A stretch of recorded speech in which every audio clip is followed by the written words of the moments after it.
For Tom Brady, this was his 54th career comeback win when they're trailing in the fourth quarter or tied in the fourth quarter. 11 in the playoffs. That's an outstanding number for him. So you see, how are the Patriots just always able to come back in games like this? Well, it's a perfect combination. It is the most disciplined, the best situational coach that we've seen in football. And it's not fair to compare Belichick to Lombardi and some other people that people aren't familiar with. But in the modern coaching era, he is the absolute best at every game situation, in-game situation. And then he also, the last 17 years, has been partnered with the greatest quarterback that we've ever seen, who is, Tom is great, but Tom can also be a game manager. That's what he had to do yesterday. He had to manage his pain, be able to manage his emotions, manage the emotion of the defense going against the Jacksonville team that early they needed Tom to be at the best of his game. So it's a perfect marriage, Belichick and Brady. That's how they're able to do it because they get everything else buttoned up. They're going to be better in close situations. They're going to be better in 4 minutes. They're going to be better going into halftime. They're going to be better after halftime making adjustments. And that's what we've been able to see with all this success. Typically in New England, you can't name it. We always say Tom Brady and Belichick.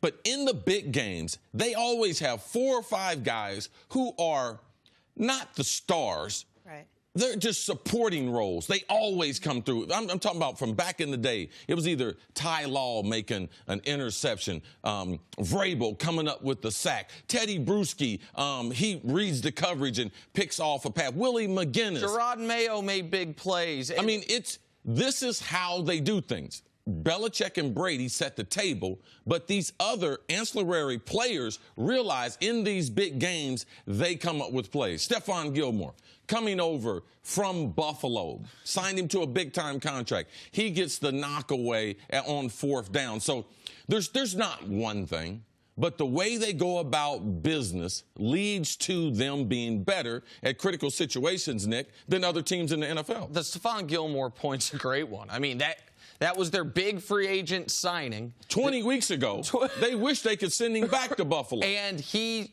seals the game to send him to the Super Bowl. I mean, you were mentioning, guys, Dante Hightower made 2 different game-saving plays in the last 2 Super Bowls. Like, he's a good player, but he's not the Brady Belichick.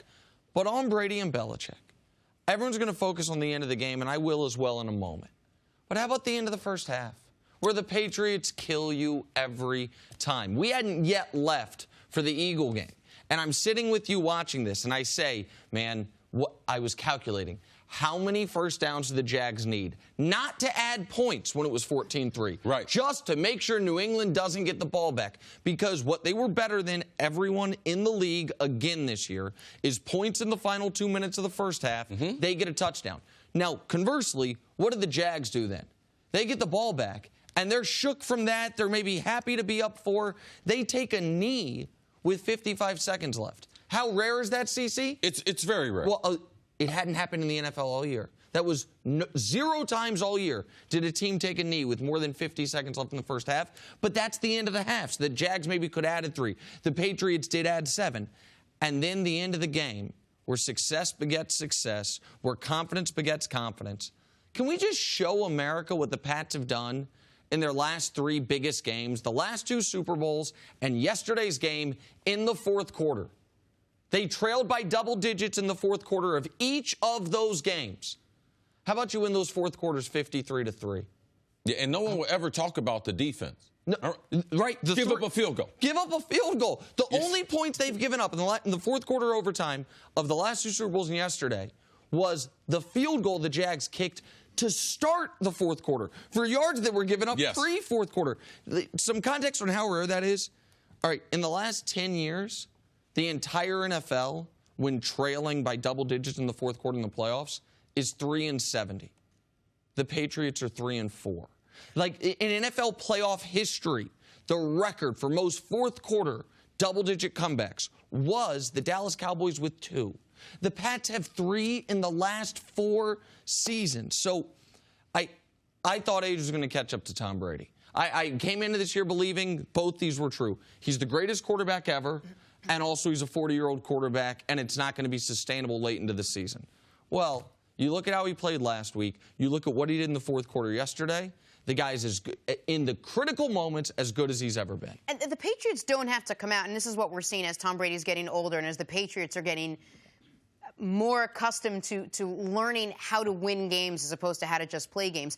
They don't need to come out and dominate for 60 minutes. They need to dominate when it's time for them to dominate. Right. They don't have dominant personnel either. Like they don't have that ability. Not unless they're facing one of the lesser talented teams. They're not going to overwhelm you as you start the game. Yes. You're right. And let's talk about what they had. They had a quarterback whose throwing hand was injured, and we didn't really know how bad it was. Their number one guy, Rob Gronkowski, was rendered, useless, basically. He never came back after he was thrown out of the game.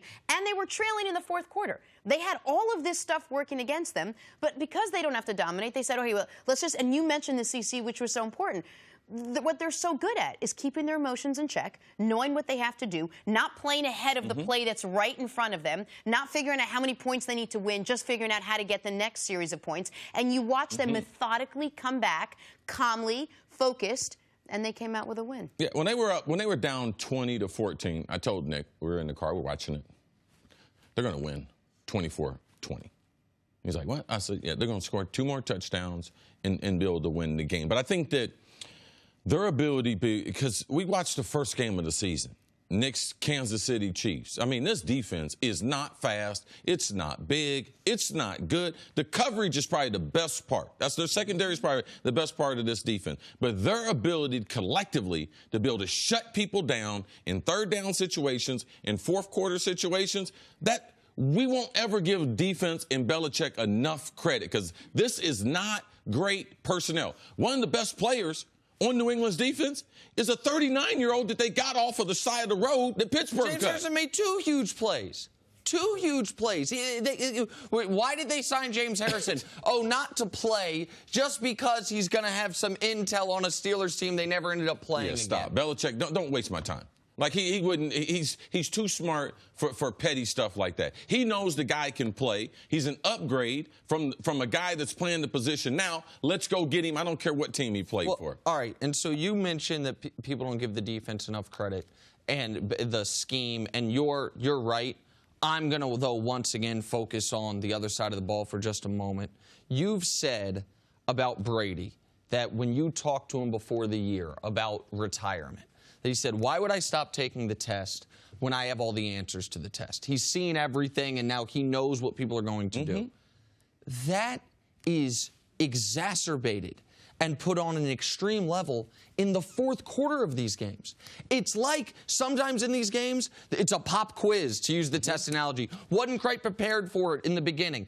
But by the fourth quarter, and you've seen what the defense has done, he's solved it. In the fourth quarter of these spots, CC, those 3 games I mentioned, he's got 5 touchdowns, no picks, a 140 quarterback rating, and 500 yards against really good defenses. Yes, and I would say that Tom Brady has never faced pressure like he faced going into yesterday's game. Why? Being injured on Wednesday, handing off to Rex Burkhead, gets 10 stitches on the inside of his hand. Now, it didn't affect his ability to throw the ball, but the shockwaves that it sent through New England, because you know what happened? There was a power struggle this year in New England. And Tom Brady won. But the only way he could prove out to win was by getting New England to the Super Bowl and winning them the Super Bowl. Jimmy Garoppolo, they needed him in practice Thursday and Friday because even if Tom knew that Jimmy was there, he would have felt a lot better. Now, Tom wouldn't have let him play. But had this not worked out, had the cut on his hand affected New England and they had lost the game, we would be looking at Tom Brady and the power struggle between him, Mr. Kraft, and Belichick to be like, wow, I wonder if that affected the team. So for me, Tom had more pressure on him in this situation.